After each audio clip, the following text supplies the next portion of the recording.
Hi everyone, welcome to our live stream today. This is Rick, that's Tim, whichever side he's on, that's Tim. And we've got our special guest today, a pixel art artist extraordinaire, someone who's been working on his indie game for quite some time. Hopefully he'll tell us a little bit about that.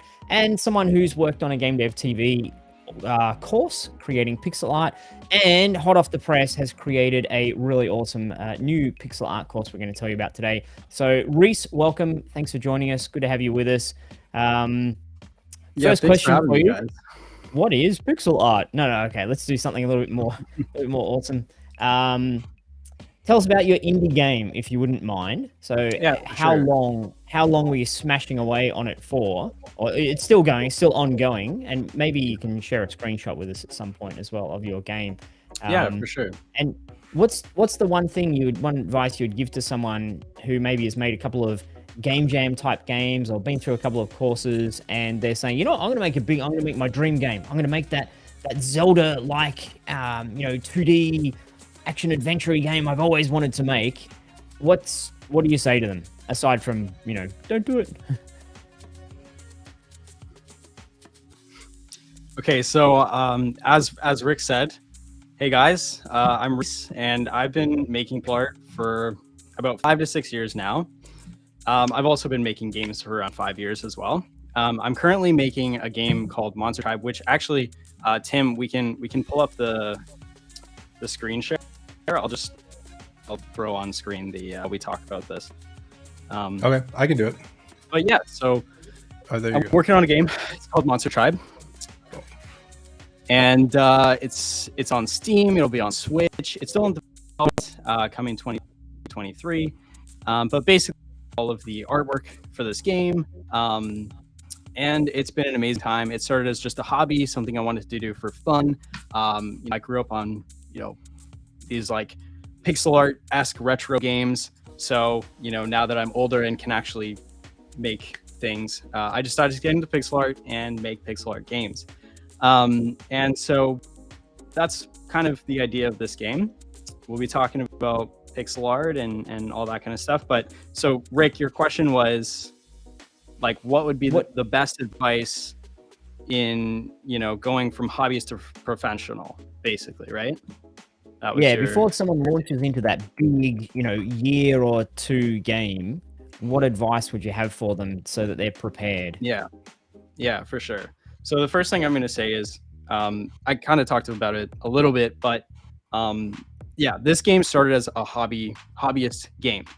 And throughout the production of making this game, it is now my full-time job. I am a game developer / pixel artist, part-time working with GameDev.tv to release art courses, part-time doing contract work, a little bit of everything. And so basically I would just say, work on something that you can see yourself playing, first of all, something that you're going to be proud of actually making at the end of the day. Do we have the trailer up? Is that what I'm seeing? Is this the trailer? Is that your game? Are you asking if that's your? Is that my game? Is that mine? Is that what you're asking? Pixel art's so great. Thank you. Yeah, I mean it's a lot of trial and error. The other problem is that because it's such a big game and because I wasn't very experienced when I started the development, there are certain like assets that I've had to kind of go over and over and over and over because you constantly get better at your skills, right?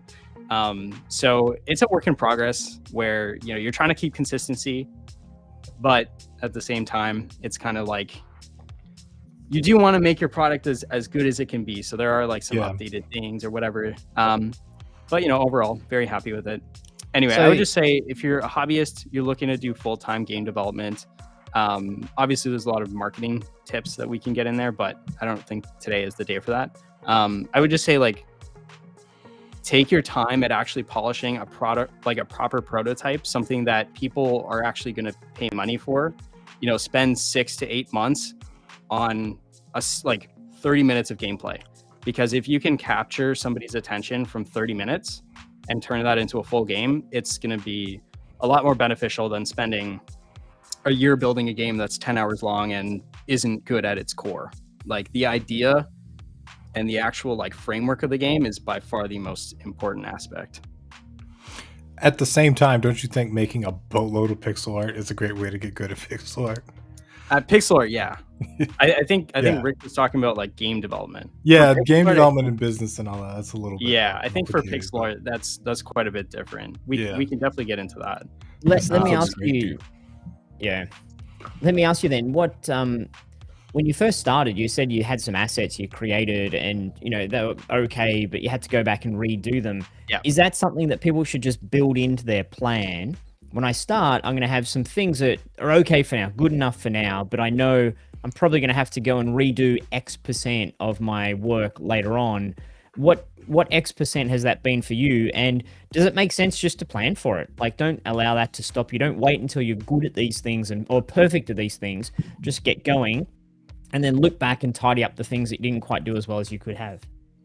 Yeah, for sure. I think you're definitely onto a good proper thought here, which is, like I do think it's very important that you can kind of come back and rework things that you've worked on before. Like, don't get too attached to the things you've created, because as an artist, I mean, we're kind of talking about game dev, but we're also more specifically talking about art and like pixel art today. So like as an artist, you are going to develop your skills, you are going to get better. And so, you are going to have to revise things as you grow as an artist. So yeah, I think, plan for it. Definitely plan for it, especially if it's like your first project. This is my first major project. I've worked on, small little games over the last 3 years before making this. This game has been in development for 2.5 years. So it's like, it's the biggest thing I've worked on. And so that's why there's been a huge kind of like constantly going back and revamping, because I've never worked on something that my skills have been building for so long. So in turn, it kind of, over time, I will have to revamp things. But I would say once you get to a point where you are happy with it, stick with it, because about a year ago was when I finally decided, okay, this is the art style. This is what we're going with. I'm happy with this.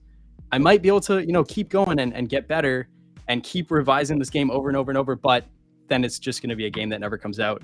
And it might look beautiful after 5 years, but is, trying to do this as a full-time thing, is that profitable? Does that make sense?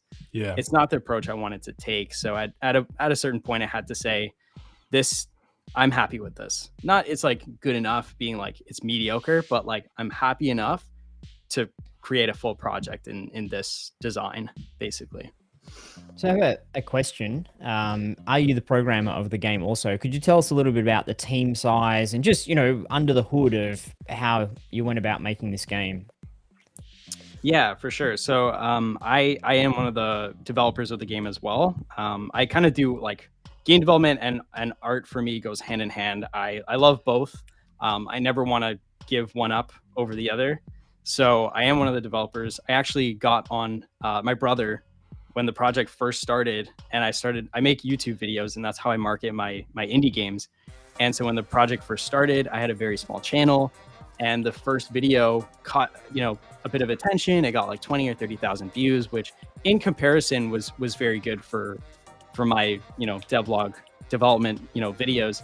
So I asked him, do you want to jump on this and work on this with me? Because I might need some help. It might be a bigger project than I had originally intended. Little did I know that it would actually become like a full-time thing for both of us to be working on.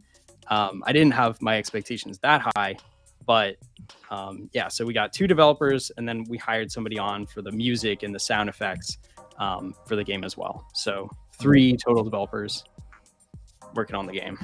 That's awesome. And Nice. Which engine is it in? People are asking about that as well. It's made in Game Maker Studios too, which I think there a lot of people have mixed reviews. My thought process on it is, I think Game Maker Studios too, like it's a good enough engine that you can make very polished professional games if you put the time in. It's really good for prototyping games if you want to make something in, for a game jam, for example. It's very quick to get up a prototype and have a character running around doing, killing things or opening boxes or whatever.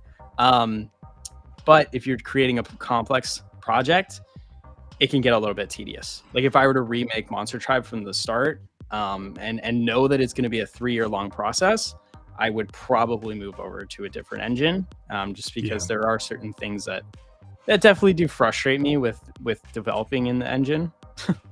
I feel the same overall, about Construct 3. Very happy with it. Yeah. Cool. So it looks like you can do a lot of things in that engine. I mean, sometimes it might be a little bit longer to do, or sometimes a little bit quicker to do as well. But you've got, a lot of gameplay, a lot of functionality, a lot of UI interaction. You've got all the shiny bounce and particles and stuff. So it looks like what things can't you do? Not what things are a bit inefficient or a bit of a pain to do, but is there anything you've looked at? Oh, I really would like a such and such system, but dang, this tool won't let me do that. Yeah, for sure. So the biggest thing, which is a very big thing, but the biggest thing for me that I have trouble with is GameMaker doesn't really have any kind of UI help. A lot of game engines, you can kind of just like, I have a play button, I've programmed a play button, now let me just throw it on the screen and it'll work, and it's there set up in the screen. GameMaker has no kind of functionality, so that everything is programmed. So like UI takes forever. And with a game that like I'm creating with, dozens of like different options menus and shops and the entire battle system of the game, it's a turn-based RPG where you collect and train monsters. And so basically the entire combat of the game is UI. So there's a lot of headache working with GameMaker, but at the end of the day, it's still possible. We have still done it. It takes a lot more time and effort than it would be in some other engines that are more efficient with UI and stuff like that. So. And what, if you were to change to a different engine, which engine would it be? I really want to try Godot next. I've never used it. I've just heard it's great for 2D games, which as a pixel artist, I still want to be creating pixel art. So I need an engine that is efficient with 2D. And I just found that Godot, it's kind of an engine that's like on the rise. And so it's getting a lot more support. A lot more people are, involved in actually helping making it a better engine, whether that's through just like making tutorials, or, actual like guides online that people can find more useful information for. So it's something I'm definitely keeping my eye on for like future development games. So yeah, I've tried Unity. Personally, I'm not huge on the workflow of it. I gave it a shot and it's just not for me. Everyone's different, how we process information and what we like for our workflows. So I like to try Godot next. Cool. Yeah, cool. It's a great engine. I really, really love it quite a bit. Godot or Unity? Godot. Okay. Yeah. Something about it speaks to just the way that I think about programming in general. Like it just kind of works with the node structure and all that. Yeah. But at the same time, I'm really good at Construct 3, and it's got some of the, sort of the same limitations as GameMaker. Like you can do anything you want in it, except UI takes a long time, and because you turn-based especially is like extra work. Yeah. So at a large-scale project, it's just like, it takes a stupid amount of time to do the same stuff that some of the other engines would be. So I looked into Godot for the same reason, actually. So, and Godot's UI is amazing. I don't know if you've messed with some of their UI tools, but they have like expandable boxes with grids that just auto expand and like text box and like all kinds of stuff that just blew my mind. So it's a good tool. Yeah, no, it looks awesome. I have a few friends that develop in Godot and they keep telling me about it, and it looks awesome. I look at it and I'm like, back to square one. Like, what do I do? I have no idea. It's so frustrating when you know an engine and then you have to like relearn everything, and it's like your limbs don't work anymore. It's like really, really frustrating. Hey Reece, I've got a zany request for you. For those people out there who don't know much about pixel art and maybe think, oh, it's really complex or difficult, I don't know how to go about doing it. We've talked about the fact that we've created a course together, the Pixel Art Fundamentals, and today we're going to talk a little bit about the Pixel Art Characters course and character/animation course that you've created. Can you perhaps share your screen and just show us, here's me making a thing in pixel art? And the reason I asked that is because when I followed through the original course that you made, I realized it was way more simple, the process, than I thought. Like, you just, there's a free program you can download. You get in there, you go beep bop beep bop bop, and you've created a thing. And the beauty of pixel art is it's forgiving. I think to become great, it takes a lot of time. But I think to get something that's at least, I can use these assets straight away in my game. Everyone can be up and running pretty quickly if they know how to use the tool. So, is there anything you can share with us? Yeah, for sure. Yeah, we can do some live stuff. I got my screen ready to go. Okay, here we go. Okay, so you're using using Ace, right? Yeah, so I use Ace Sprite. That's just what I've been using for a few years now. I find it's a very great tool. But honestly, a lot of pixel art like programs are very similar. I'm just gonna hop into like a canvas just so people have a general idea of what's actually going on. But Ace Sprite costs a little bit of money. Like, it's not a huge amount. If you want completely free, you can use Libre Sprite, which is nearly identical to Ace Sprite and is free. So just for folks out there saying, I would never pay $30 for a program, you can, like, Libre Sprite, which is what we teach in the course, is nearly identical. Yeah, exactly. So Libre Sprite is Ace Sprite. For those of you watching that are, interested in like engines or specific programs. So Libre Sprite is literally just a cutoff version of an older version of Ace Sprite. So it's a free thing. It's not, you have to download some kind of torrent or anything. It's completely legal. It's a free resource you can use. That's what I teach every time I make a course. That's what we use is Libre Sprite. So yeah, this is basically just like an updated version of what we use in our courses. But the functionality is pretty much the same. I paid for Ace Sprite years ago and then found Libre Sprite was a free version later on. So, but anyway, so like, just jumping straight into it from the ground up. So this is like your starting screen. And so I'll always start with like creating a new file. And then you have your canvas size. There's a few extra things here, but I mean, it's really just about like colors. What kind of colors do you want and what background do you want? So it's very simple stuff, but you open up your canvas and this is what you get. This is what I get every time I open it up. This is what you'll get if you're, trying blank screen. I often get a blank screen and also a blank look on my face to accompany the blank screen. I think those two go hand in hand. Yeah. So pretty much what Rick was saying about like, pixel art is a low barrier of entry compared to other like things is basically, so I'll swap over to a different color palette just so we have some more colors to use. But let's just say, you want to create a heart or something. I'm going to create a heart and I'll talk about maybe a little bit more of the process in a sec. But we can basically make a heart, which literally, as you can see, is taking me 5 seconds to do. We can make this thing.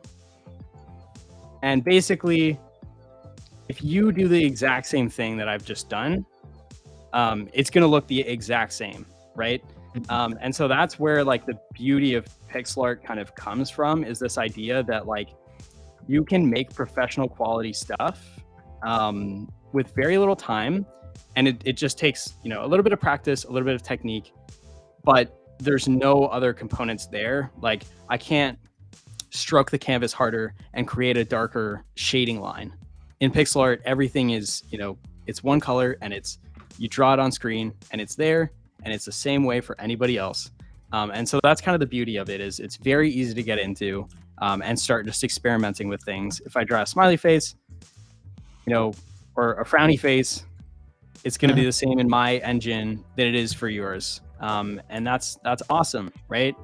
So you seem to know, like, you've drawn a heart before, so you know exactly the formula, like 2 across, 1 down, 2 across, like that.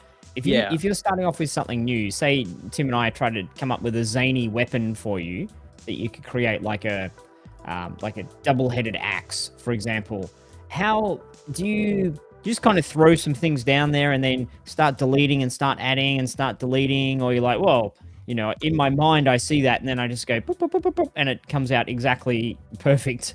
In terms of, I'm really interested in your workflow. Someone who's done this a lot and, day in, day out, you're creating pixel art. Do you just see it and then poof, it magically appears? Or you're like, no, I throw some things down and I have to like in and out and, delete and add and Yep. move it. So, yeah, great question. And I'll kind of draw and like as I'm talking about it, just to give people a proper visual. But I definitely, the way that I teach pixel art, at least like in a perspective of like giving people tips, if people ask me for advice, or whatever, the way that I actually construct pixel art is not necessarily the way that a lot of people think you would draw pixel art. So when I did this heart, you'll notice that I started with the outline. I kind of did this almost like a pencil on paper, right? You draw the outline first.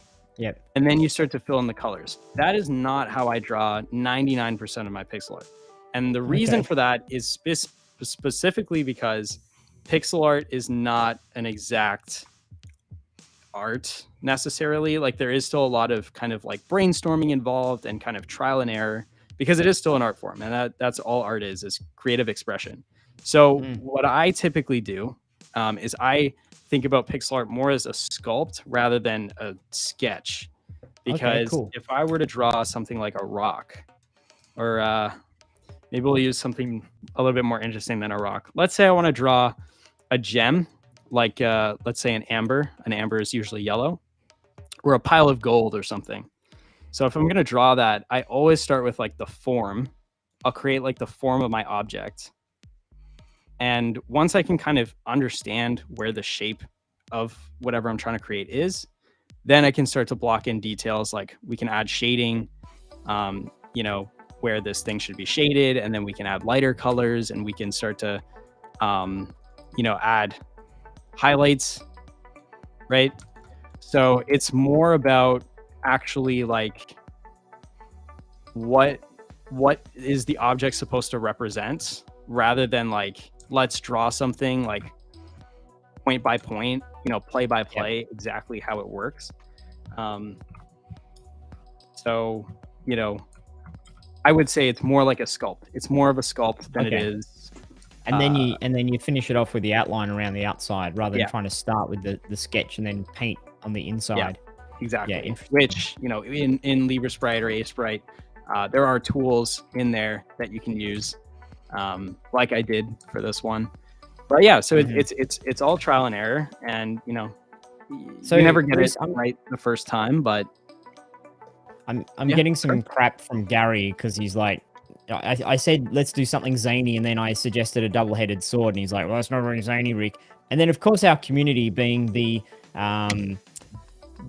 juvenile delinquents that they are, have suggested draggy dog. So I don't know if this is way beyond the capacity of any human, but is it even possible to draw in pixel art a dog scooting or a dog dragging its butt along the ground? How on earth would we even do that? And if you gave it a shot and it ended up looking like the gem that you just created, like a blob, I wouldn't hold that against you because it's complex. Are you up for trying to draw a dragging dog on our stream today? A dragging butt dog? Yeah, dragging butt dog. I tried. It didn't work out very well. I like it. It was just, looks like a wolf. I'm not very good at this, but that was my attempt. How long have you been sitting there drawing draggy dog? The whole time. The last half an hour, you're like, oh, I'm going to show Reece. He's going to be so impressed. He'll give me a job on his team. This will be amazing. I was like, how do you zoom in? What is this? How do you delete stuff? I was figuring it all out. Yeah. I'm going to try it as well. While you're talking, I'm going to try to draw a draggy dog. Okay, so here, you know what? Actually, let's okay. What size would you recommend? 32 or 64 for doing this? So I usually use like a 16 by 16 base canvas. Okay. Pixels are important in this, right? Because like yes. the more pixels, you're doubling or quadrupling your work at like 64 pixels. Yeah. So if I were to open a 64 by 64 canvas and start drawing something, I'm gonna try to draw the same thing, which is this gold piece. And if I start drawing this, you're gonna notice it's a lot more like a regular, like art form I'm using the same techniques. I'm highlighting the bottom edge, and I'm creating like the basic shape or whatever. But there's just a lot more going on, and so basically, like, the bigger the canvas size becomes, first of all, the harder it's going to be to create anything. But also, it's just a lot more wasted space, right? Yeah, We're doing the less exact same stylistic, thing, too. but with such a bigger canvas size, you can see immediately, right? Like, it's a lot less polished of an idea. Obviously, again, the more detail you add, the better, more detailed your drawings can be if you actually sit there and, take 45 minutes to sculpt a piece of gold. But in especially when you're starting out, because a lot of what I do is I teach pixel art rather than trying to craft the most beautiful looking, amazing things out there.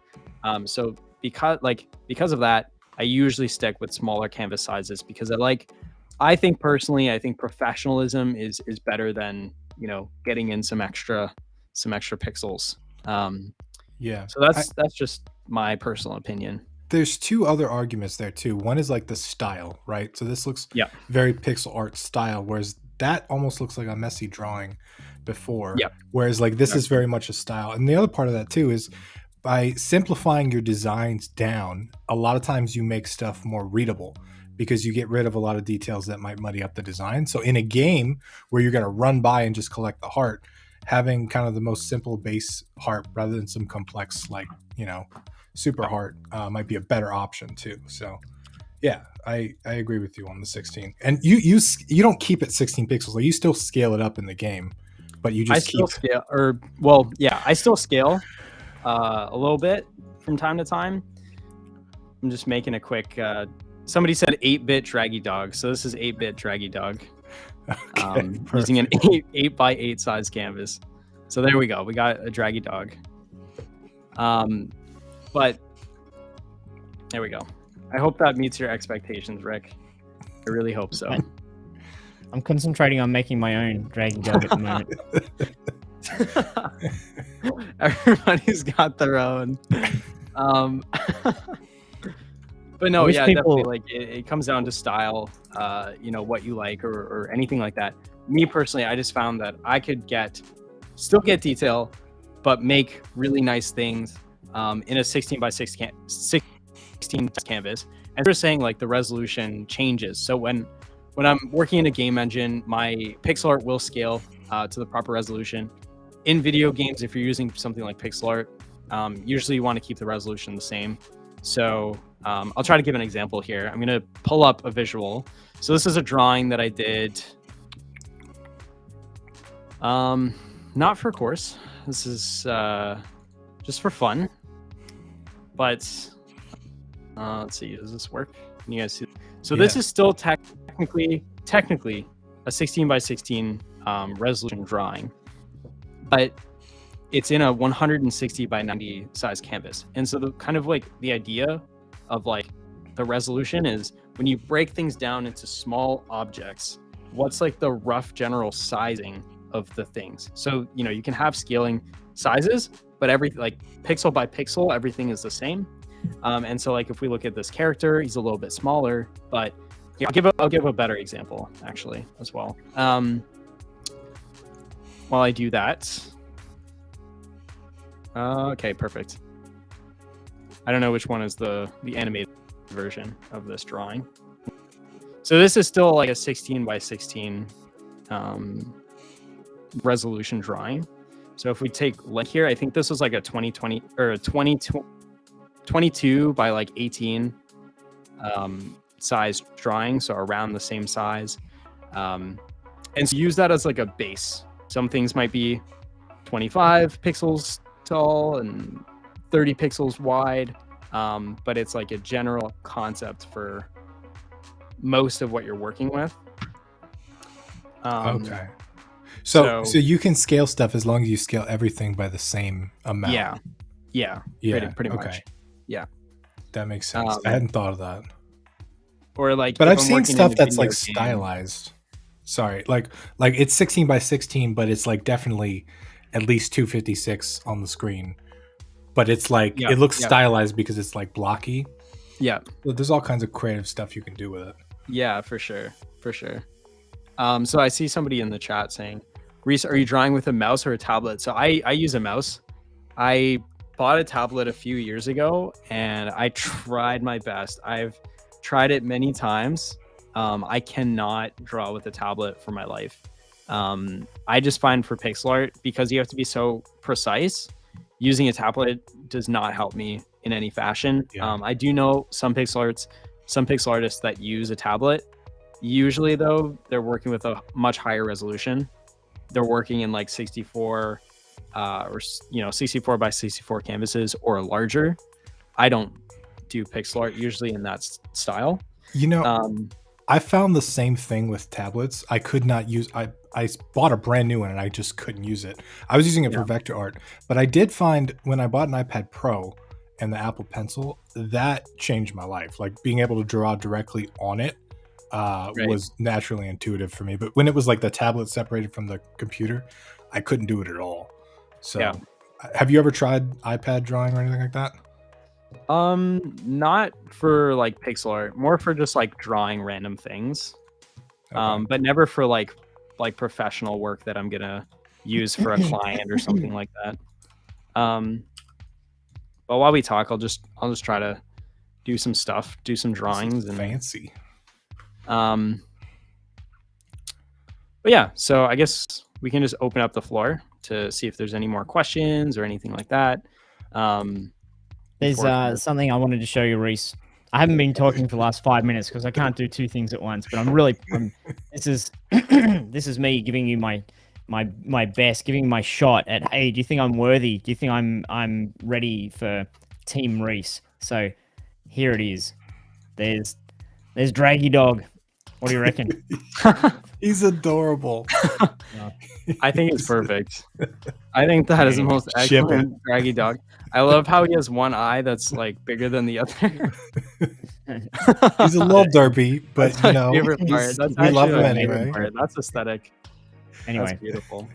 Back to, and if anyone creates a Draggy Dog at home while while you're watching today, if you want to go to Libre Sprite, create a Draggy Dog, and then in the chat, in the comments, let us know, like save it somewhere, save it on the GameDev.tv forum, and then let us know in the comments, and we'll see who comes up with the best Draggy Dog. Draggy Dog. That'd be really interesting. And we should, at some point, Reece, talk a little bit about your current course you've been working on, which is all about characters. So we haven't really been drawing characters or talking about characters at the moment, but I know that when people think of pixel art, often what they jump to is, I want to make someone running or walking, or because every game, or nearly every game, is going to have a character that's moving around in the world. So in the course, are you going to show us how to make a character that can be in our game, so folks at home can just start making a pixel art game and have their own specific character running around in it? Yeah, so in the new course that we're working on, which do you guys mind, can I like bring up a couple examples? Yeah, do it. Or is that in this new course that we're creating, basically we're going over designing characters. So I created a pixel art fundamentals course, which kind of just goes over, if you've never touched pixel art, or you're just you want to get better and you're still in this kind of beginner phase of learning all the technical ideas and concepts, that's what the pixel art fundamentals course was. So this new course that we're releasing is specifically based on characters. And here, let me just grab a visual. Tim, do we have a link for we do, and folks can get it right now at a specially early access discount, as we always do, to reward those people who tolerate us on our stream. Perfect. Okay, I have the visuals. We're ready to go. So good side combo, guys, promoting the course. So I can take some time to find the files. Yeah. But okay, so let's see. So animation, attack, for example. So everything I'm showing right now, this is like stuff that we build from the ground up in the course. So we're teaching fundamentals of how to create basic characters for like assets for video games, for example. And so me personally, this is one of the things that I struggle with the most. is actually creating characters like this guy who we do make in the course, and then actually like animation and characters. To me, at least, everyone's different. Those are the hardest things. So when Rick came to me with, let's make a course about animation and characters, I was a little scared. But personally, I do think that the course turned out really well. I'm very happy with it. We have, tons of different animations in the course. That's cool. And also characters. If I can pull up something so else how long would someone need to go through the course to get to the point where they can make a character like that who's doing an idle animation or an attack animation? Is that like 50 hours of intense pixel art learning with Reece, or is that less? So that would be about an hour and a half of learning with me. Pixel King. Yes, as Tim has referred. I don't know if that's an appropriate name. I think Efficiency King is the better word because I'm very efficient with my art. Because I want to teach it, and I think that's there's a lot of things when you play a pixel art game that we've all played a bunch of pixel art games, I'm guessing, and there's things that you see without even realizing what's going on. The way that you've got the flash of the punch animation, it's like, oh yeah, that's in every pixel art game with a sword. You go vroom, and you see the big white swoosh behind the sword. Because if you don't do that, it just looks bang, bang, bang, and you don't know exactly what's going on. So just little things like that I wouldn't think.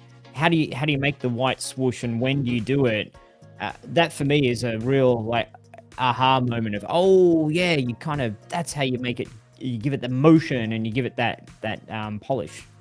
Yeah, for sure. And we go over a lot of these kind of techniques, like the smearing that you see in particle effects. Smearing, is that the word? You're seeing the full image, and also things like squash and stretch. If you look at the slime, it's not super exaggerated, but we do have kind of like multiple versions of the same creature to create an animation. So there is a lot that we do cover, and so to kind of finish off, we do go over characters, we do go over how to animate, but we also go over monsters, simple monsters, and how to also actually animate the monsters as well. So it's not just characters. You're not just looking at people necessarily. We do have a section specifically for creating monsters, kind of pulling together a lot of the techniques we've learned throughout the course. I go over how to actually get some of these monsters going. So yeah, I mean, it's got variety, I would say. Let's see if I can pull up some other things. You got it's a base. Really tangible, because in our Unity 2D course, we're teaching how to make a tile map game. Using tile map, so it's a platformer, jump and all that kind of thing. And when I look at it, I think, for me to get there and learn how to make this art myself, so it looks different, so it looks like mine, so I could create this for a game jam and have it all my art, because you're not allowed to use assets, like asset packs when you do a game jam. So it's like, how do I go about doing it? And I think just from looking at your stuff, Reece, and what you teach and the workflow, I think you could easily, take the bit of time to learn how to do it, and then when Game Jam comes along, you can quickly knock out a character, or use a character template. Maybe this is a question I got for you in a moment. But knock out a character, knock out some enemies, and knock out a couple of tiles for the world, and then boom, you've got your art, and it's yours, and you made it, and it's ready to go. So I think it's a very accessible. Pixel art is a really accessible way to make your own art for your own game. And as we saw before with Reece's game that he's been working on, you can get to the point where it looks amazing and really immersive and beautiful. So there's no upper limit on how good it can look, I don't think. It's pixel art as a style, so it's always going to look pixel art, but I think it can look amazing, and you can get there really quickly. And I think Blender or 3D isn't quite the same as that. I think you can easily make a blob and there's a person, but it doesn't look good. You have to put more love into it to have it something that you can put into your game jam that people aren't going to go, oh my goodness, what is that? You need a little bit more time, but pixel art seems the absolute quickest path to getting your own art into any video game. Is that something you would maybe Tim, a question for you. Would you agree with that? I've just kind of come out with that idea. That's the quickest. Is that Yeah, valid? no, I think for someone that's never done art before, I think pixel art is the fastest to wrap your head around. You're just drawing squares in, right? And I think you get the idea of shapes. The other cool thing, like when you're a beginner, because I mess around with pixel art a little bit, is like if you pull up some of the Mario sprites and stuff like that, it's really cool to be able to recreate one-to-one like the actual Mario sprite. Like that's what Reece was saying earlier, that like it's kind of a mathematical art form where it's like it's pixel perfect basically. It's not like almost there, it's not like slightly there. You can literally recreate exactly based on the pixels. So I do think it's definitely one of the easiest ways to get into art for sure. And it's also one of those things that's like, you know, you can master forever too. There are people that have been doing it for 20 years and they're still working on their craft. So it's cool. And Reece, is there a kind of methodology to the way that you create shadows and highlights? Because that's something that I personally struggle with. I'm great with the shapes, but what you just did there with the heart, for example, you're just like, oh, darker color here, lighter color here. I don't know how to do that. Is that come intuitive to you, or like is there a process to it? So, I mean, I would say there's definitely a process, like to a degree. But I think at the end of the day, it also kind of comes down to like what ends up working for you, you know, like something like this isn't really correct, but that's just through my perspective, that I might say, you know, this isn't really right. But it's also dependent on the position of the object, like the orientation. So that's something I always keep in mind is, in this example, like this light source would be pretty much exactly coming from like a top down perspective, right? Where it's just like right down onto the image. This is where the light source is kind of coming from. So you think about that while you're making art. Yeah. Like So I always think about that first. The main thing though is that usually you don't have to think about that because usually the light source is consistent. Like if you're creating a video game, for example, because you want to create a consistency through your art style and through your work, most of the time the art's like the light source is going to be the exact same because you don't have 6 suns in the sky, right? So it's like usually you can just get away with, okay, the light source is going to be right here. We're going to have this like, you know, an arrow pointing down here, and here's going to be our light source, and then we can kind of craft around that. So it's that's definitely something I do think about when I'm creating my art. And then I would say kind of like from there, because I do always start with like a base color. Then I start to add in like the shadows and the highlights. So I do shadows second and then highlights usually last, And the reason for that is just because I find that shadows, like creating the shadows is kind of how you get like the form. It's how you get like, you know, the depth in an object. And then the highlight is kind of just that last finishing like polish to make something look good. So that's typically how my workflow goes. With the light source in the top right, is it pretty true generally that the shadows are in the bottom left and the highlights in the top right? Typically, but I think in a case that like you don't really have that, let's see if I have this. For example, when we're doing the characters, you have a front arm and you have a back arm, and so the back arm is actually all the shadow color, and it's, you know, it's the same, like it's on the left side compared to the right side. There's not technically like a rule there. It's more about in real life, like, you know, or from this perspective, which is a side kind of 45-degree angle that the character's facing, the back arm is behind, like the chest and the body is actually catching the light. So the back arm is all in shadow because it's behind the chest. So there are definitely a lot of exceptions to that rule, which I do talk about.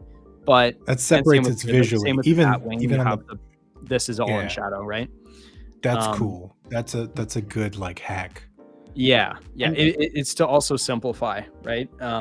In this kind of style, you don't have a lot of detail to work with. You have to work with like basic shapes, and, you know, kind of manipulating those shapes in the best way possible using highlights, shadows, to kind of create an image out of something, create depth out of a flat surface. So And the cool thing is that Reece goes into a lot of those details. The tips in the pixel art fundamentals course, how do you do the highlights and the shadows, and how do you pick the color? And for me, there's a revelation in terms of start with your color and then move the slider a little bit that way for highlight and a little bit that way for shadows. And that's what you're doing. Here are the three. Here's the relationship. It's a bit, bit higher on this and that. I was like, for me, then I've got a rule. I can now say exactly what you're saying, Reece. The arm at the front is a little bit that way, and the arm at the back is a little bit that way. So once you've got those couple of rules, you can smash these things out. Yeah, exactly. Yeah. I'm going to link to the character course one more time with the special coupon code early, where you can get like 80% off of the price until this weekend. It's exciting. So this is a front-facing character. Yes. So it's a little bit different, right? Okay. Yeah, there's no distinct shadows between arms. Like it's very symmetrical because you have our light source in this example is actually facing a little bit above us, but kind of in front of us. So it's not kind of favoring the left or the right side. So yeah, always different rules depending on what you're doing. But yeah, in simple terms, to answer your question, I kind of think about the light source first, and then I start to kind of create, how do I create depth by adding in a shadow? And then finally, how do I like use highlights to polish this image up, make it look, like light is actually hitting it. Like this little shine in the center of the slime here. So yeah, I mean, there's definitely a lot of rules when it comes to pixel art. It's still an art form, which any art form, it does take a lot of practice. It will take work to, figure out, but that's why we have things like courses, because you're not in the dark. You don't have to sit there and figure these things out, from your own mind and trial and error, taking, 5+ years, to get those concepts. We've gone past that point, in like an interconnected world, like with the internet and everything, like we can work off of each other to learn faster. And I think courses are just a great way for that. I just sound like a poster, art. You're trying to sell a course right now? But at the end of the day, like I do believe that. And I think anything that I do is something that I do believe in. Like when you guys did originally come to me with this idea of, teach art to game developers, like I thought that was a brilliant idea because I was already trying to do that. So you guys gave me a platform to do that properly and to a lot of people. So, Hey, Reece, I've got a question for you. Yeah. So when it comes to the characters like the one you've got on our screen, how do you deal with flipping the characters with light source? So, and this might be something more detailed that you'd go into in the course, so it's more of a quick question, but do you just create them in a way which is, well, you just build it this way and then it doesn't matter how you flip it because the light's always coming from the top? Do you have to be careful not to have light coming from, it's always coming from the left, because then when you flip the character, you've gone and built the lighting the other way around? Or do you have to create the flipped frame as well? How would you approach that? Yeah, for sure. So that's definitely, that's a great question, which I know it came up, Jersey Mike. That's a great question. So this is kind of where things get a little bit weird, where you're talking about game development and kind of like game design over like pixel art, just as like a fundamental idea. So when you're developing art for a video game, for example, which this isn't technically just pixel art, but for this example, we're going to use pixel art. It's way more important to have consistent images to kind of create like familiarity in your art assets than it is to be like realistic, because at the end of the day, pixel art, it's a cartoony aesthetic, right? So if I were to be creating this for a video game and I have a right facing frame and a left facing frame, all I'm going to do is just shift the entire image and flip it to the left. And the reason for that is technically, we are still working with a light source that's coming from here.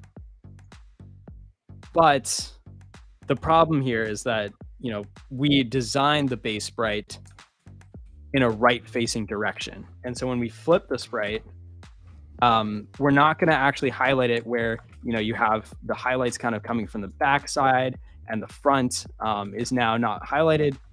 And the reason for that, again, is, as I said earlier, we want to create a lot of familiarity where like people can just see like, oh, that's the character. He's in an idle state, or he's in a run state, or he's in a punching effect.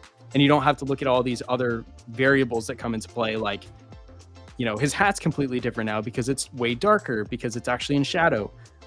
Those things are kind of, it's like intuitive knowledge where it's like, oh, like the light, you know, he didn't actually shift light sources. Like we don't process that information when we're thinking about a video game.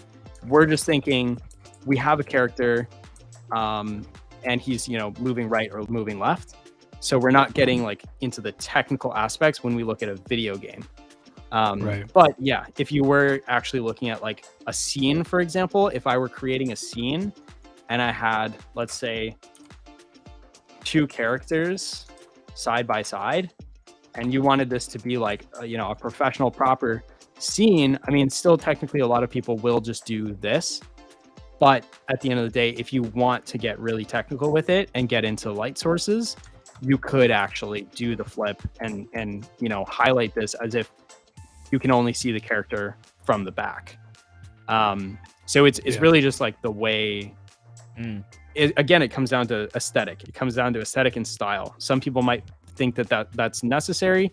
Some people might think that that's just unneeded work. It's so much. It would double your sprite count in a game like yours where you kind of have the combat. So even if it was slightly better, it's not worth the workload for the minor effect that someone might notice.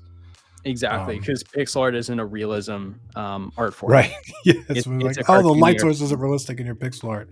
Or do twice the work. Yeah, it's kind of like... Hey, Reece, do you have an example of what you think is the greatest pixel art game in terms of the quality of the pixel art itself? Do you have something where you're like, well, this is the pinnacle. They spent years on that thing and it's amazing. Yeah, I'll show an example or two. So something like this art game. It's called Owlboy. And this is a very high resolution pixel art. Here, I'll try to pull up an image and then see if I can zoom in here. So this is still pixel art, and you can see it where if you zoom in, let me zoom. If we zoom all the way in, it gets a little bit blurry. That's just because that's the scaling of, you know, Google Chrome is not using the proper scaling. If you were to take this image and you know, import it or whatever, and they did scale it properly, this image might just be a screenshot, so it might be the actual image itself, but you can still see all the individual pixels. But when you zoom out, it looks a lot more realistic. For example, like these background tiles and stuff, it's using a lot of it's using cluster pixels to kind of portray information rather than each individualistic pixel itself.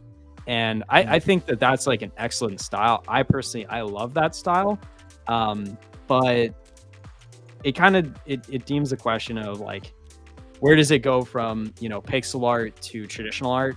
Personally, I still think that this would be considered pixel art, because when you look at things like the characters and just how the art is actually made, there's no like, everything is still blocks. You still have just blocks in your image. There's no like kind of like anti-aliasing. Like, for example, if I were to open up a canvas and let's say I make this 200 by 200, which is a canvas size I may use for pixel art. So you can still make like big images like this. It's just a lot of detail.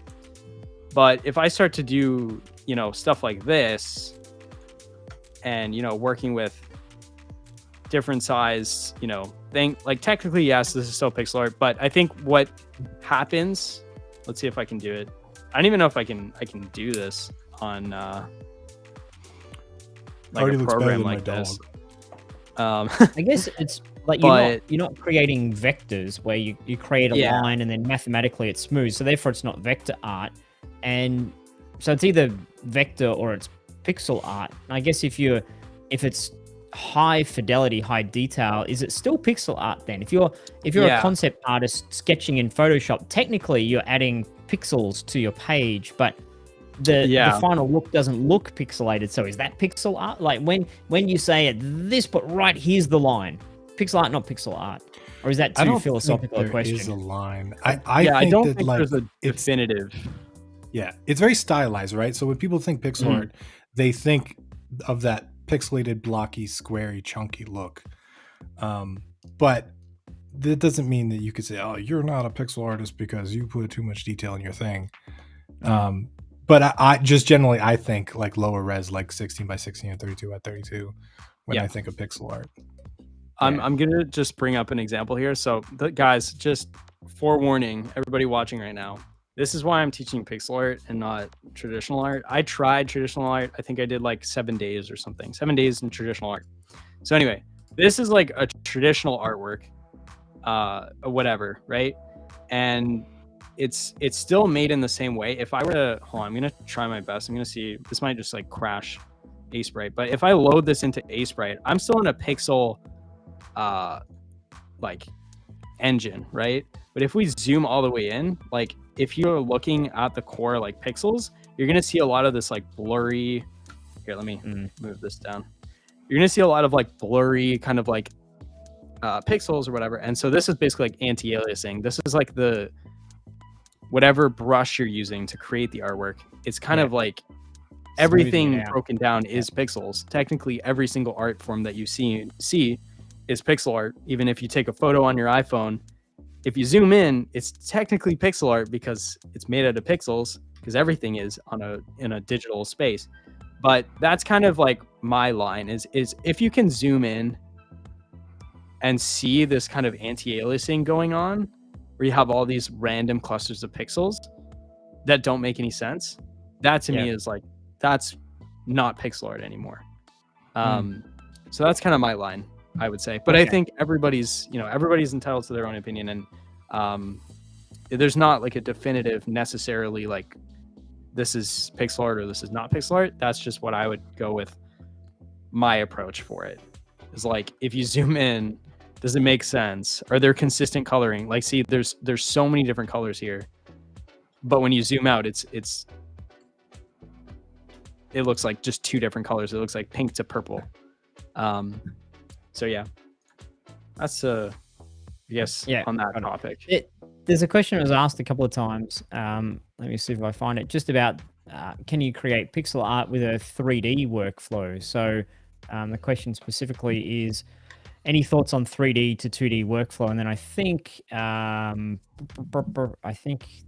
whoever else asked it, Joe, I think, did a follow-up question with this: build a 3D model, animate it, put a pixelated filter on it, then capture the animation frames, which is a common way of creating sprites for 2D games, is to create a 3D model and then rotate it a little bit, take a picture of it essentially, or save out a frame, rotate a little bit more, save out a frame. So then you've got this animation without having to draw all these individual frames of the sprite, as Reece has done here with his pixel art.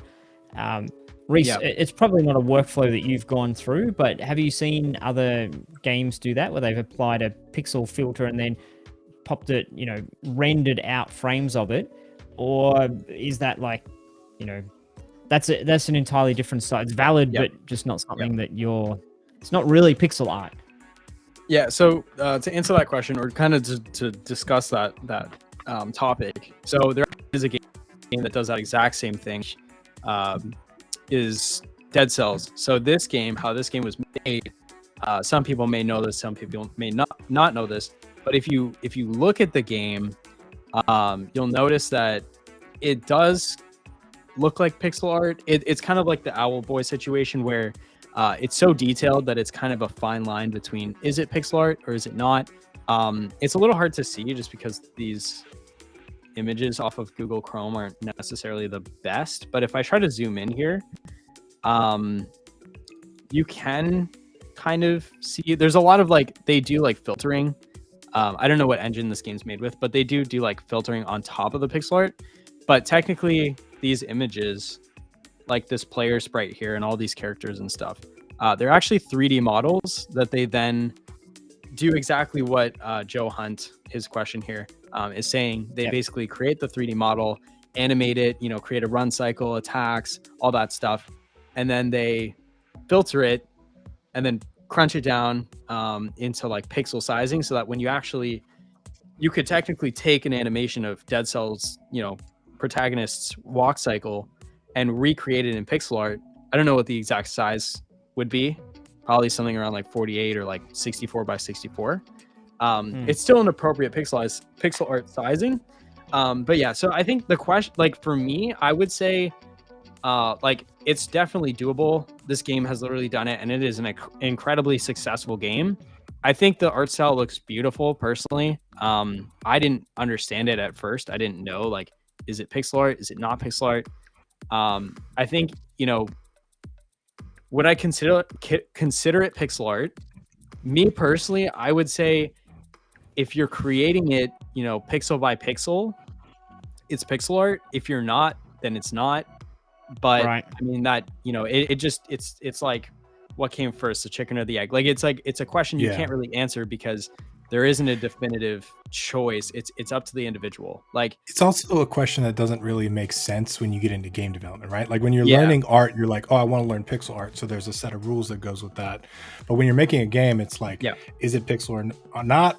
Does it matter if people play it? Like, is it, who cares? Exactly. You're just making a cool game. I mean, for this, I would say, even though they use like all these extra effects, like the lighting effects and like the blurring of like the fog in the background and all these things, I would say at its core, like I would still consider this a pixel art game, because when I looked at it on the Steam page and I was like, oh, this game looks awesome.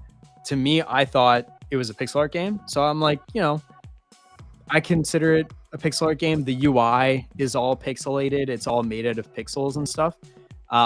So technically I would consider it a pixel art game, but I wouldn't consider the artist of the game a pixel artist, because they took 3D models and kind of like changed around and merged it down into a 2D space. So it's like, that's kind of like the turning point there, is it's like the way that it was created isn't pixel art, but I think the game itself has masked itself as a pixelated video game. So yeah, I don't know, just an approach. Cool. Awesome. So if anyone has any questions for Reece while he's here, and any questions about creating pixel art, about his game development journey, about the course that he's been working on, then do fire them in the chat just now. As always, if you guys can leave some nice comments on this video, give it a thumbs up, all that kind of jazz, that helps us a lot, helps us with getting this channel a little bit more up and going as well. So I know that it's interesting, you hear that in every single YouTube video you watch nowadays, but it's really nice. It helps out if people who are interested in this give it a little bit of that love. So if you've got any questions for Reece, or for us, if you want, I'm always super inspired to see actual assets being created, or actual things that can go into the game. And I look at that myself, Reece, and I think, I could sit down for a day and I could make a couple of these assets, and that would feel really good. And then I would get the whispering in my ear, which would be, you should make a game out of this. You should go for it. And then whispering in the other ear is, that's going to take a long time. Do you want to invest in that? How do you, maybe this is a question for both of you guys. Tim, I know we've talked about this a bunch, but at what point do you listen to the voice that says, you should really pursue this further? And at what point, or under what criteria should you listen to that? Under what criteria should you listen to the other voice that says, you know what, that's going to take a long time. Is it worth it? Like, how do we, for folks watching, how do we give them a little bit more information or a formula for the, is it worth it paradigm of, should I take all of the time to make this into an actual game? Yeah, I think that's a great question. Tim, do you want me to go first, or do you want to go first? I want to hear what you had to say. Okay, so my approach, I think, is, first of all, I think it comes down to, obviously it always comes down to the individual, but I think, what is game development to you? I think that's the biggest question to answer is it a hobby? Is it something you're doing full time to support a family? Where are you coming from? Like, where's your background in game development? If it's a hobby, I would say if you're having fun with it, and it's something that you feel like you're proud of the things that you're creating, and it's an enjoyable process, then you're good to go. Start making a video game, because there's nothing else riding on it other than the idea of the fun of it as a hobby, and like starting to learn and get better at the skill, which again, I started a huge project and I started revising things over and over and over as I got better. You can still do that. So it's, it's not like you have to like lock in, oh, I just made a bat.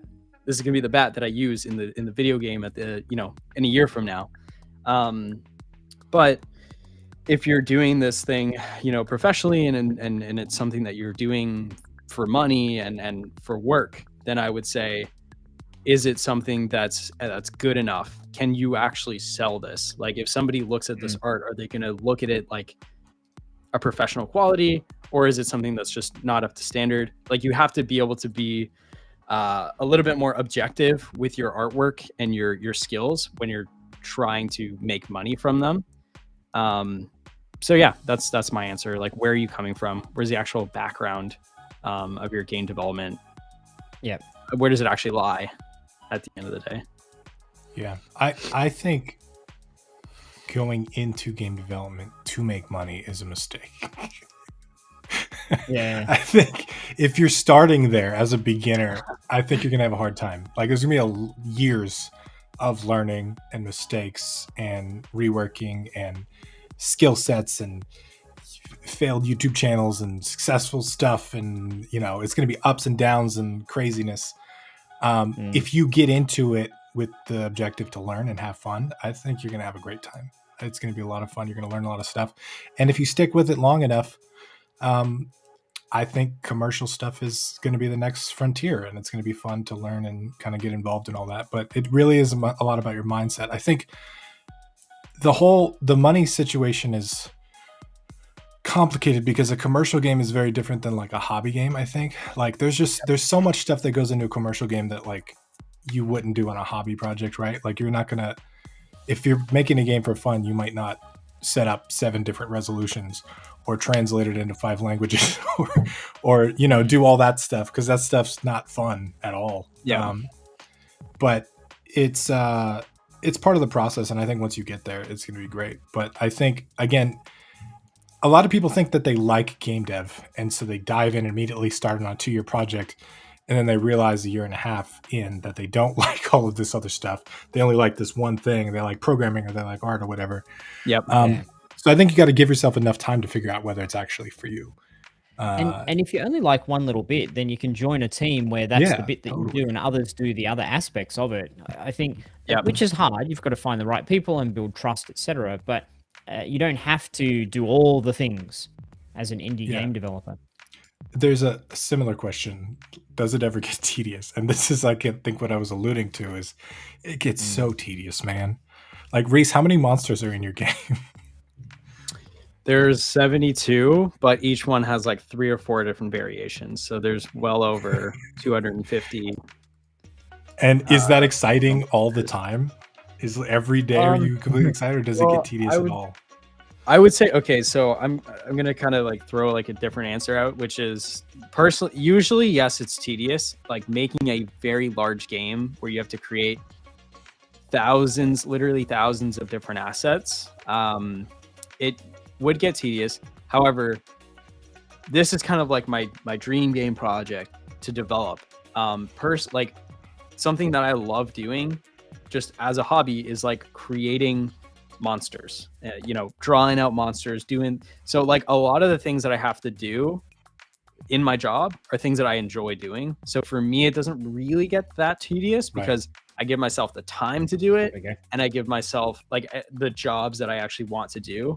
And I usually kind of just like, if I don't like doing something, I usually just like, I'll pay somebody to do it. Like if I need to sit there and figure out how do I create an HD wallpaper that's not in pixel art, I'm not going to spend 2 years trying to do that. I'm going to hire somebody else to do it. So it's things like that.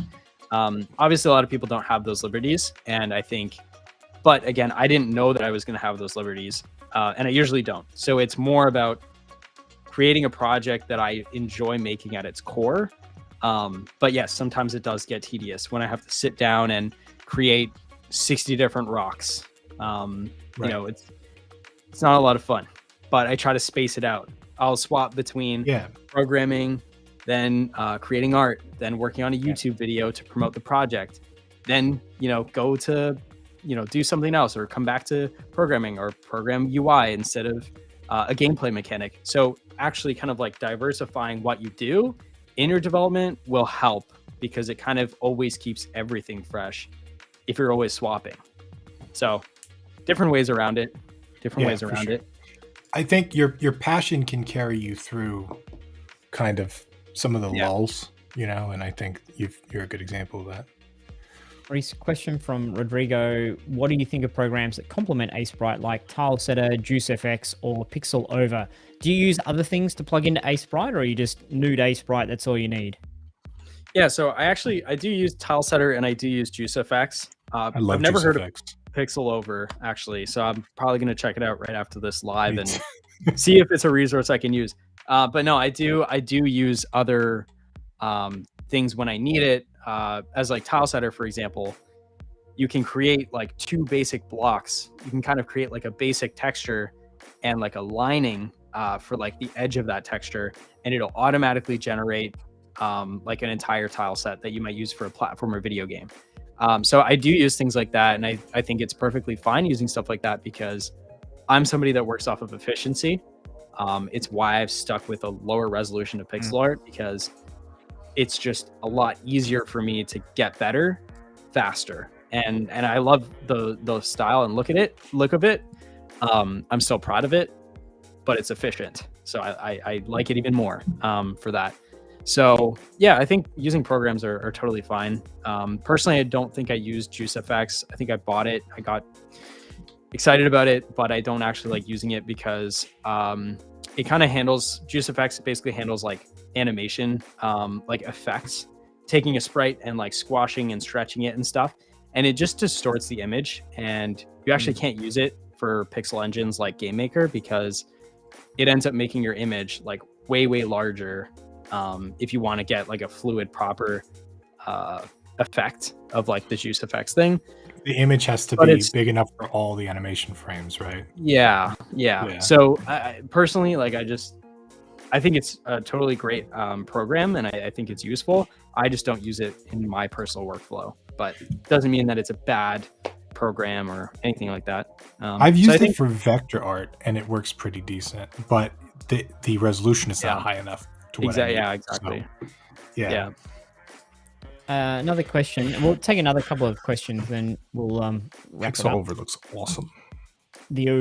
How should we start to practice what kind of focus we need to start creating? So if I was to give the like game developer answer to that, if you're interested in creating pixel art and creating a game, then go through your tutorials to learn how to make, say, a platformer, you know, a 2D jumping platformer, and then make the assets for it. Start off with make a really simple character that has, you know, a jump, so a couple of frames of animation, and then make a couple of bits of the world and make an enemy. And I think as you go through that process, you'll come up with, oh, I could add this and I could add that. And the really important thing when you're starting out and you're practicing and you're not yet at the point where you think your work is good, is make it anyway, put it in your game anyway, and just show it to yourself and say, I did it, and I'm making progress towards where I want to get to. And the critical thing is when you're practicing is to remember you have to be bad to be good. So if you make a bad asset that doesn't look good, like the draggy dog I showed before, excellent. That means I'm one step closer to being a good artist, because you've got to make the bad to make the good. So celebrate that. And that would be my advice for starting on any sort of game or any sort of creative endeavor. Don't know, Reece, if there's anything more pixel specific aside from just get in there and do it and be okay with it not looking good, and it gets better over time.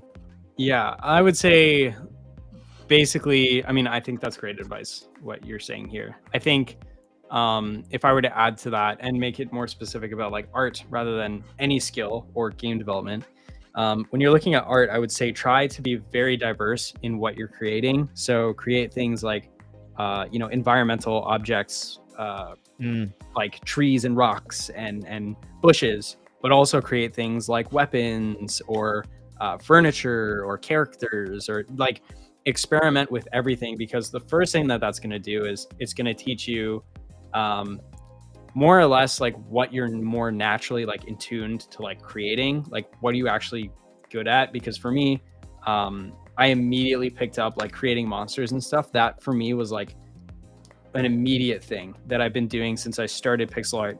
And then when I went to trying like to create a person, like a human being, I couldn't do it. I couldn't do it for the longest time.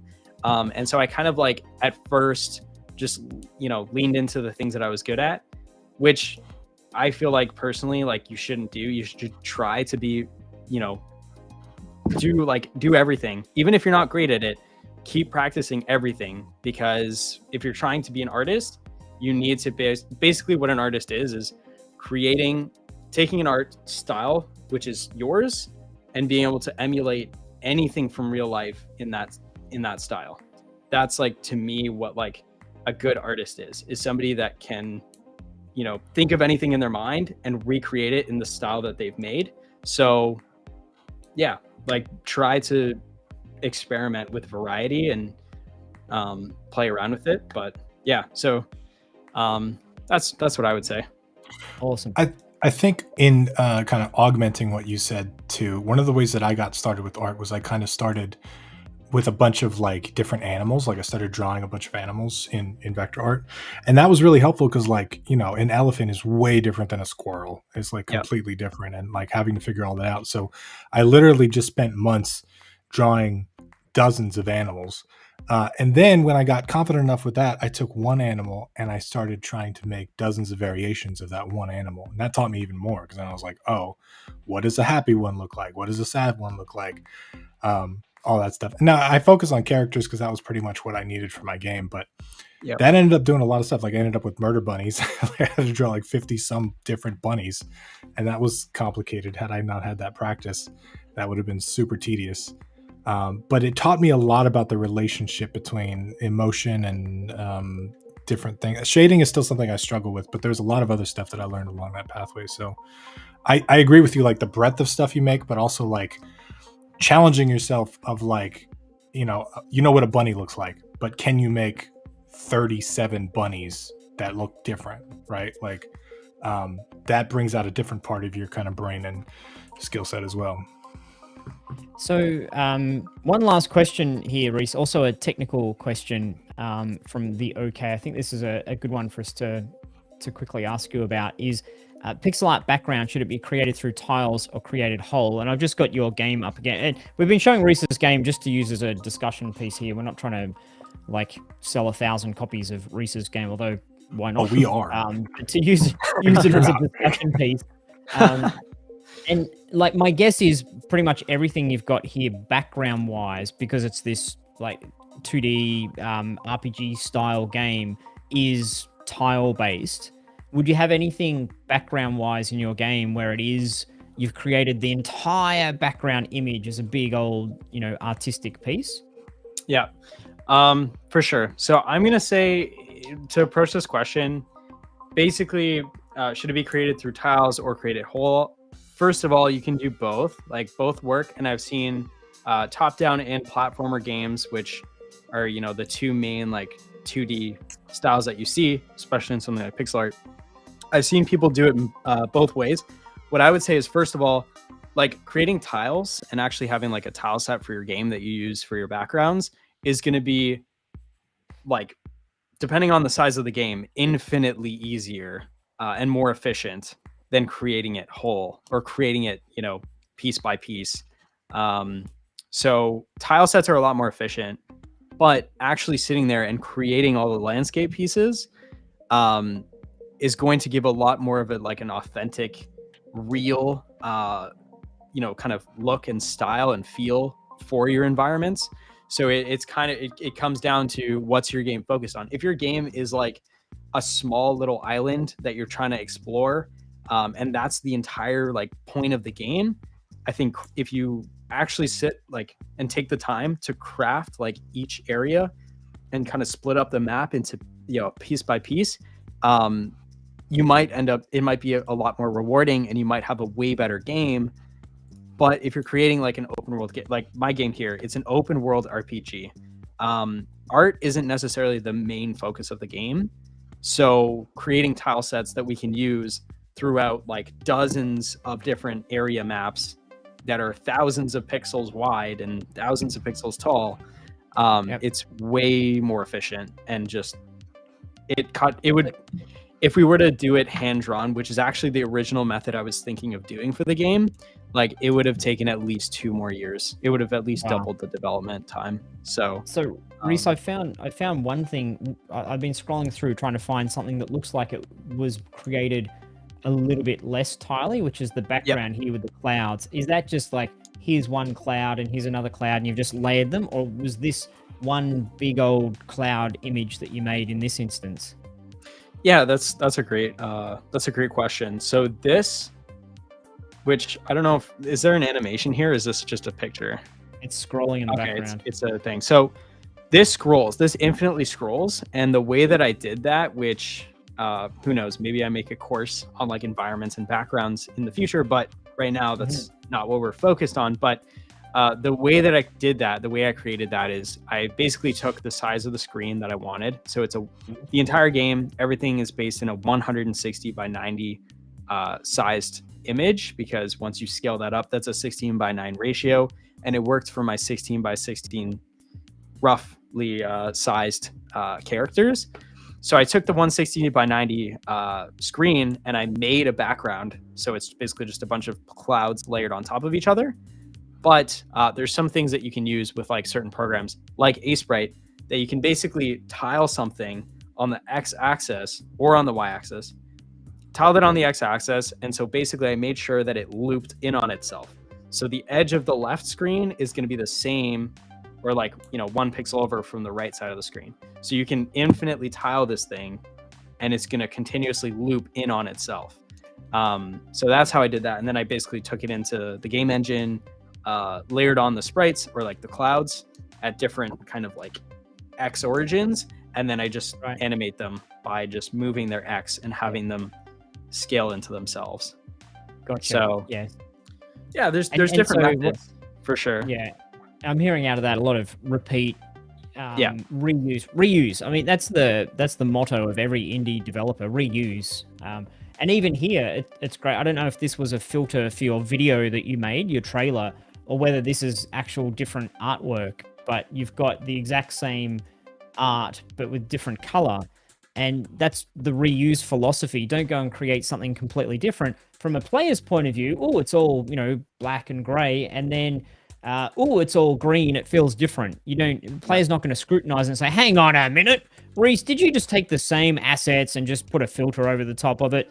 People are going to be happy that it feels different and not question the fact that it took you an extra, 5% of time to make a second one, another 5% to make a third one, and so on. Yeah, for sure. And then again, that comes down to same kind of thing as the tiles and create it whole. Is it comes down to like the authenticity of it. Like, is it important enough to create tons of different variations, or is it something that's not necessarily integral to like the gameplay of the actual game? And can you just reuse stuff? And so different parts, there's always things you can reuse. Sometimes you can't reuse things. It just comes down to the game and what it's focusing on in each instance. So it makes sense for the monsters to be like really unique and cool, but like the backgrounds can be reused and changed and stuff. Yeah, because each encounter, you're going to have a different feel because there's different monsters on the screen. There's different, like the way that you actually interact with that battle, in like the actual battle encounter, is what creates the diversity rather than the color change of the background in the back. Right. You know what I mean? In the back. So, I think it just comes down to what's important in that scene at the end of the day. Cool. Well, Reece, it looks like you're sitting with not much light now, so I'm guessing the day has the night has cometh for you. So it's probably time for us to wrap it up today. Thanks for joining us. Thanks for showing us about your game, and also obviously about the course, the pixel art character character animation course that is launching for people watching this stream, launching now, and then we'll Super early be access. be telling folks about it later on in the week where they can get it as well. Thanks for working on that course and creating another awesome learning journey for our community. And thanks for hanging out with us today. Yeah, for sure. I'm more than happy to be here, and I always love talking to you guys, Tim, Rick. It's always a pleasure, and it's been a while since I've done something on a live stream, so it's been very fun chatting. You're a natural compared to these two bozos. It's like Pixel King taught us how to draw a draggy dog. Awesome. Tim, thanks for hanging out, and Laurie, who's lurking, thanks for lurking with us, Laurie, as always. And lovely folks of our community, thanks for joining us, and we will see you all next week, same time, 5 p.m. Eastern, Tuesday. Be there or be square.